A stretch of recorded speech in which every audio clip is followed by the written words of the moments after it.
6, 5, 4, 3. Hi there, I'm Diana Montford, the world's first transgender television journalist. How many times have you heard this? The first transgender television journalist. Born male, became female. There, I said it, okay? I was told by the gay political establishment, say that every time. We need our history, so now you have your history, okay? Or your history. Anyway, do I have guests for you or what? Okay, first, we have the supreme author of show business books, Mr. Tom Lisanti, who has written how many books? 11. 11 books on show business. And, just an amazing person. And he invented a genre, which is, how do you like the way I pronounce that? Genre. Yeah. But anyway, I took diction lessons as an actress. But anyhow, he invented the genre of writing books about television shows like Ryan's Hope, like Texas, like all those great soap operas that we all remember and love. And you've seen him on the show before discussing the two Harlows, the Dueling Harlows. That is his book, one of his many books, Dueling Harlows. And, wait for it, here it comes.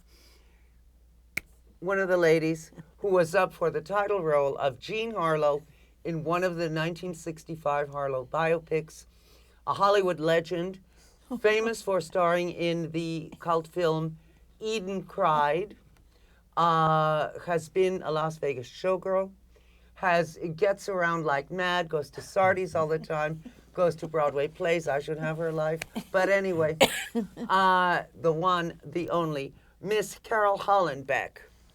Hello, who in her Hollywood days was known as Carol Holland. Thank you. So, so tell us, where are you from? Oh, I'm from Newburgh, New York. And that's upstate? Yeah, it's upstate, about 60 miles upstate. Okay. Yeah. And, small town. Okay, now, we all wanted to go to Hollywood. Yeah. How did you get the courage to do it? You've done something most people want but don't do. Oh, my God. Oh, how did I get the courage? Well, actually, I did have a saving grace kind of thing because I did have relatives there that I could stay, and there was some place to go. Otherwise, it would have been totally on my own. And being young, of course, I was adventurous, and I probably would have done it. Now, when I think about it, it's scary, but going there alone and not having anyone that I know. But I had a place to. My cousins had moved there, and they asked me to come and stay with them, and then try to do the Hollywood thing. So I didn't stay with them very long because I ended up getting an apartment in Hollywood. Oh, great. I went from one place to another place. It was, Yeah, but you had tremendous good luck. You were there like 2 weeks or something, or not even. And some person stopped you on the street. Tell us about that. Yeah, the thing is that I had always felt that I was going to get discovered. I decided that I wanted to go to Hollywood when I grew up, not to become an actress, but to become a movie star. Hello. That was it. Yes. That's what I had to do. The golden era of Hollywood. I had Marilyn, I had Kim Novak, I had all the golden era. Audrey Hepburn, Katharine Hepburn, Joan Crawford, Barbara Stanwyck, and I go on and on. That they were my Bible. Right. It was my Bible. Mine and too. I absolutely had to be there. It was some kind of thing that's inside of me that had to come out. For some reason, either if there was past lives, I don't know, I'm open for it. There was something to do with me in Hollywood along another time, I don't know. But it was it beckoned me so forcefully that it was meant to be. It was fated. I must be there. I must go there. Now, you were, according to what I've seen in other interviews with you, you were walking down the street and you were stopped by a casting person. Yeah, this was the thing that I did. I had it in my head that I was going to go to Hollywood, and as I mentioned, to be a movie star. Well, what the thing was is that reading all those movie magazines, I decided that I did not need acting lessons. Oh, God. Oh, how silly could I be? And I did not need anything. I was going to get discovered. Discovered for what? But I was going to, Lana Turner all over again. Yes. I'm going to be sipping a soda somewhere. Well, that happened in a different way. However, in the beginning, I was walking down the street. Well, I was there a couple of weeks. Hollywood and Vine, whatever, with my portfolio in hand, marching, pounding the pavements, and just my head is in the stars, and I'm, palm trees are swaying, and it's so, oh my God, so seductive. Rats live in the palm trees. What? That's what? Rats? No, they do. They really Okay, do. all right. And in the studios, there were but different plenty kind of of rats rats. in the. Anyway, so I will become an act. I liked it. Anyway, yeah, I had just come from somebody who had said they gave me their card the day before, and I went, it was a gentleman, and I say he was a gentleman because I never got to find out if he was anything else. But as I went to that office, the door was shut, and he was no longer there. Oh, dear. So my portfolio, I just, all right, just, go down the street. And there was a woman who shouted out not my name, shouted out, "Are you a model or an actress?" And I said, yeah, both. And I thought, today I'm not sure I would do this. I really Different don't. world. I know, different Yeah. world. Even though, maybe we weren't quite safe then, but to a point, we were safer than we are. Exactly. So I went along and I said, yeah. And she said, well, come with me. Come with me. Somebody didn't show up. Okay. I went down the stairs. Oh, wow. I wouldn't do it today. Went down some stairs, and there was the makeup department, and they were making me up. I was sitting in the chair. Next thing, like I said, I was being made up. And the next thing, I was doing a TV Sky Bar candy commercial with Artie Johnson from Wow, Laugh-In. yes. And I was Miss Vanilla. Well, there you go. That was like so weird. When you think about it, a blonde, they needed Miss Vanilla, boom, boom, boom, boom. Wow. I guess somebody didn't show up or something. And serendipity, you were there. Sarah, it's weird. And I, oh my God, I left there and I went, and I was staying with my relatives. Well, I got my first $200 check. Which was considerable. I in those thought to days. myself, I got discovered. I got discovered. I can't believe this. Everything. So naturally, I think everything's going to flow that way. So next thing, I end up doing some audition for. I don't know if I knew exactly what it was for, but it was for Las Vegas, and I got the job, and just like that, and I ended up in Vegas the next week, in rehearsals with Julia Prowse doing Wow. Irma LaDouche. Oh, wow. And playing the street hooker. Yeah. So, wow, I got discovered again. I said, wow, this is all happening. This is just like I planned. Okay, so then 2 months later, after they realized, they wanted us to mingle in between shows in Vegas to get the guys to gamble Right, and this sure, and that. sure. And I was very naive, very, very naive. And I was a couple of years older than some of the showgirls that were there. Right. They had lives that I couldn't even, past lives that I couldn't even imagine. When they talked, I didn't even understand what they were talking about. I was I hate to say it, was innocent, very innocent, and not prudish, but very innocent. And there I was listening to, they were practically like call girls. And I was like, oh my God, I don't know. And I was rooming with one of them and ended up, and I would walk through the lounge of the Riviera Hotel and somebody would say, come on over, you want to make $100, stand by me. I mean, it was like, wow, this is real. But then when they kind of insisted, the mob that we Sure, no, mingle, I got out after 2 months. I was making good money, as you mentioned. It was very good money by the week, and I went back to my relatives and got in then that's when I started getting apartments. I moved into Hollywood, bought a car, but I never learned how to drive. I said, "Oh, I'm going to have people drive me around." I mean, I was brought up to be a princess. I don't know. My mother wouldn't let me dry a dish.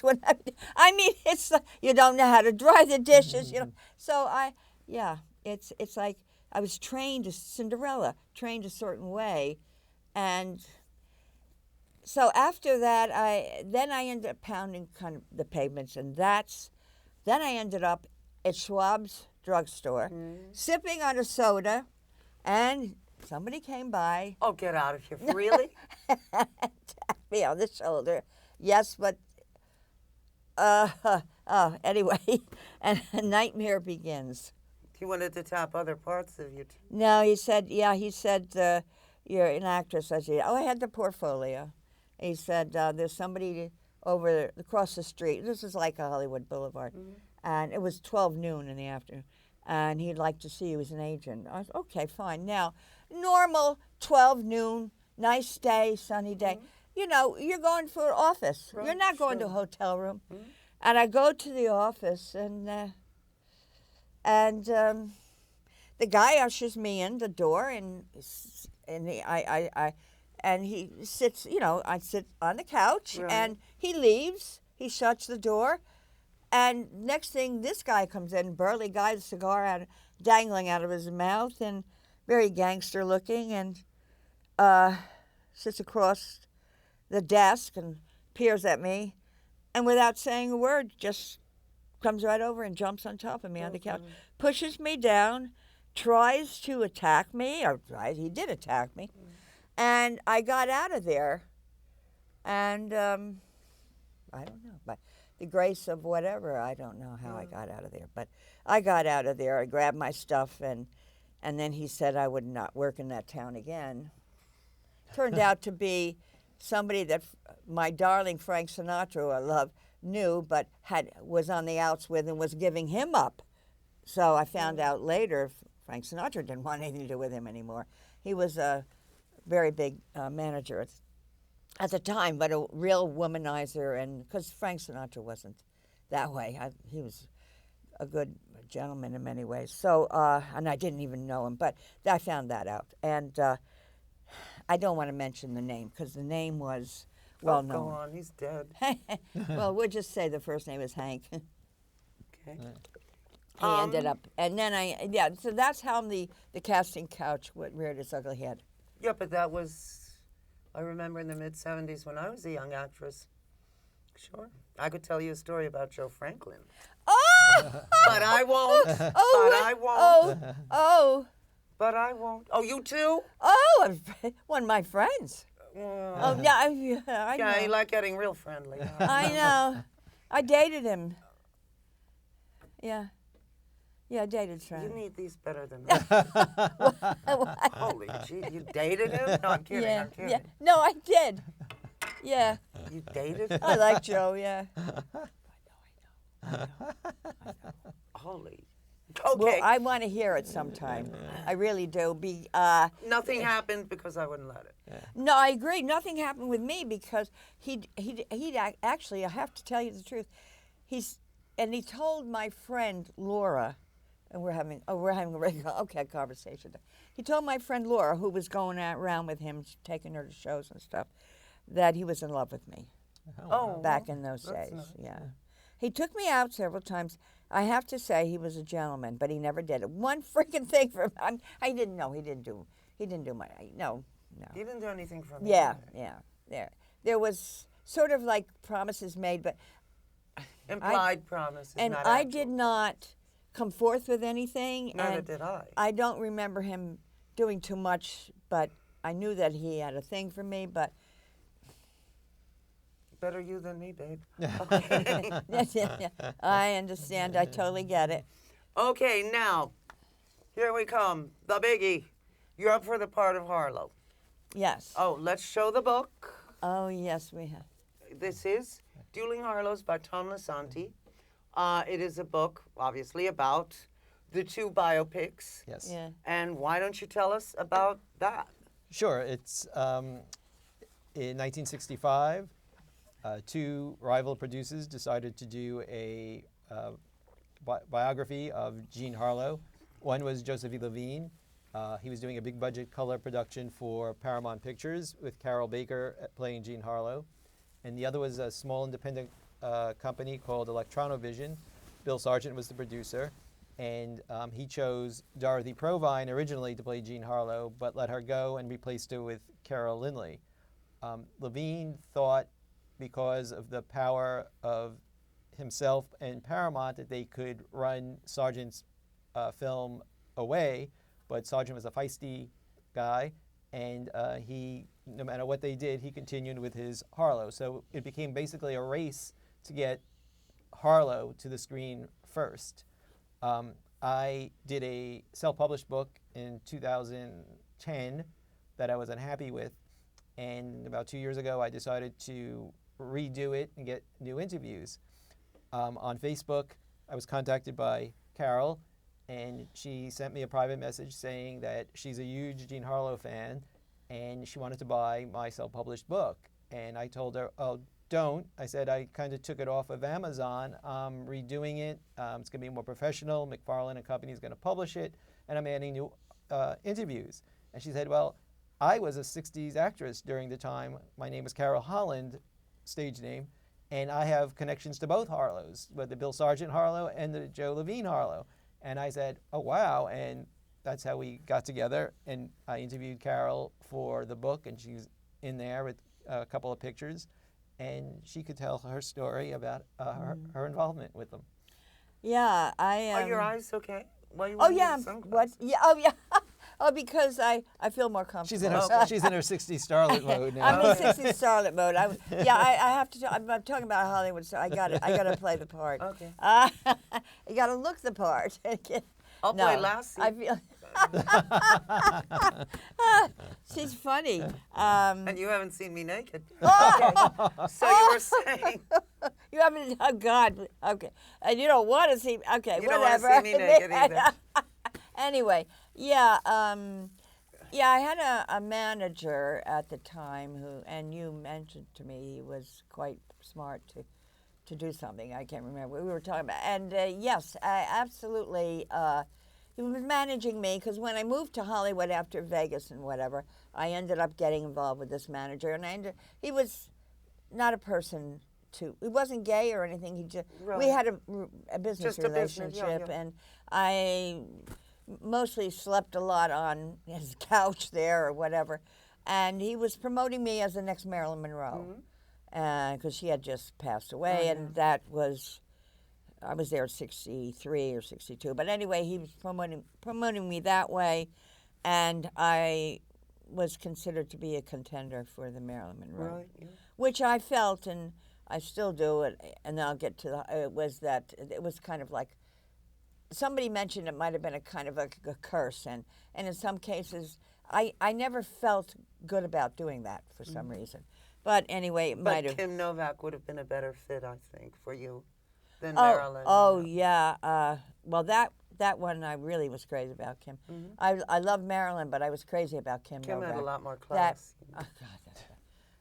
That class. Well, Marilyn was class. Too. She was. she's But I sweet. mean, Yeah. you can't imagine Marilyn playing the girl in Vertigo, No. whereas Kim did it beautifully. Oh, God, yes. Absolutely. And just the face that... Perfect ooh, face, perfect. Perfect. I mean, the hand of Beautiful. God touched her I- face, you know? And to see her parents, what they looked I like. know. Well, she looked like her father a little. Yes, yes. But her mother... Peasant stock, well, nothing wrong with that. But you oh wouldn't my think God. you would get... the mother looked nothing... They looked like from different planets. Absolutely. Yes. Absolutely. Anyway, God, we have to meet Kim Novak. Oh, I would love to. We've got to do Yeah, that. but we have to go out to the coast. We have to go out to the coast No, and meet she her. lives in... Carmel? Yeah. Yeah, I got her book, all the paintings. I you got too? the... I know. I spent got $100 on No, that no, book. no. I have the book that's like the films of and Oh, no, autobiographical No, I details. bought her artist book. Oh, I didn't. Oh, yeah, God. But anyway, so where was I? Oh, yes, the Harlow. Harlow. Oh, let's go to Bill Sargent's Harlow. Yeah, so he said, you know, it was during the Johnson campaign when he was becoming president Right, or sure. whatever, and they had campaign headquarters all over Hollywood. Yeah. So he had me in a gold sequin dress and my hair done nicely, whatever, and I would go and stand in front of these campaign headquarters and pass out my ballots. And so at that time, it was so.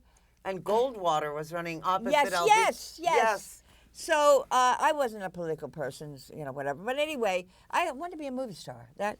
No marches for me. I want to be a movie star. Right, sure. No marches, no protests. Right, movie right. star. Yes.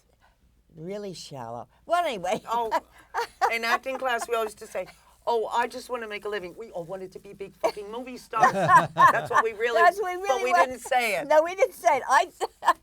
I just did it. You were the way nerdy enough to say it. The go rest of there. us didn't say it. So anyway, he promoted me that way. So then, then Hedda Hopper put me in her Oh, column. you lucky thing. Oh, Oh, well, being Hedda. didn't get me much. But Hedda Hopper, I was in her column. Oh, my that God. I was being promoted for and Daryl Zanuck was getting all kinds of ballots in the mail. That's what they said, something. So there's somewhere along the line something got lost.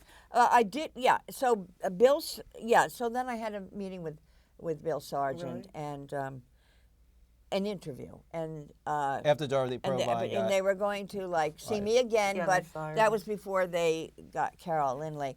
In the meantime, somebody had. I knew that. I don't know how I ended up, but Regis Philbin took over the Steve Allen show. Right. And in Hollywood there, and so his office called me in, and they said he wants to see you. So I went to the interview, and he said, I'm sitting at the desk, and he said, you're on call right now, or something. He said, and we're waiting to find out that we might be putting you on tonight, dressed all in white as Jean Harlow. Right. Depending on, well. Well, Carol Baker Yeah. was Yes, wanted you to can- do yeah. Harlow for Columbia Pictures with Sir Carol Reed directing. But she had made the Carpetbaggers with Joseph E. Levine, where she played a Jean Harlow type of character. And in Levine's mind, it was automatic that Carol Baker was going to play Jean Harlow in his Harlow. But it was not in Carol Baker's mind. She wanted to work with Sir Carol Reed. But she did have a contract with Paramount, and she fought not to do the Paramount version. And I think that's when Carol was on the show, because they were trying to get Carol But she Baker. didn't get on the show. No, I didn't get Right, on. You because know that. Carol Baker decided. You know that. And there you were sitting there, and they said, "Sorry, babe. See you." Yeah, thank Yes. you. Oh, can you Left me imagine? dry, and Ouch. I went out into the sun was shining, and just missed national TV. You must have had a Disgusting. young Yeah, I think I feeling was in your numb to stomach, it all. I was just numb to it all. Hollywood was so numbing. Well, cheer up. We're seen all over the world. Numbing. So there you go. We are. I'm Every good, show is good. today. But Good, then you good. should tell, now years later, your connection to Carol Baker. Oh yeah. Oh, So no. now, Yes, yeah. do. So with that being said, my friend is a member of the National Arts Club, Laura, and she actually helped edit that book too, and she told me one time Carol Baker is going to be at the National Arts Club with her book, a book. I said, oh, okay, I gotta go. So we went, and I cornered her. I didn't. All I heard, I remember standing there, and I heard somebody coming in the front door. Right, we with- don't have with- that much time. Okay, so. I'm sorry. No, And it please ended just tell us. And it was ended up being Carol Baker, and I heard her voice, and so she looked different. She was on a walker, and she had her Yeah, I know. hair. And then it ended up, I grabbed her when she was going downstairs, and I said, I would love to meet you, and I'll talk to you, and I'm going to buy. Oh, we'll talk after the. So I stayed, and we had a picture taken to her, and then from that we became friends. She gave me her email, so now And we're. that's great. Yeah. Carol, if you're watching this, Aw. I love you, and we have the same birthday, May 28th. Ah. Our May Carol. 28th, that's right. Oh, wow. Yes, sadly, I did not become the next Carol Baker. Damn.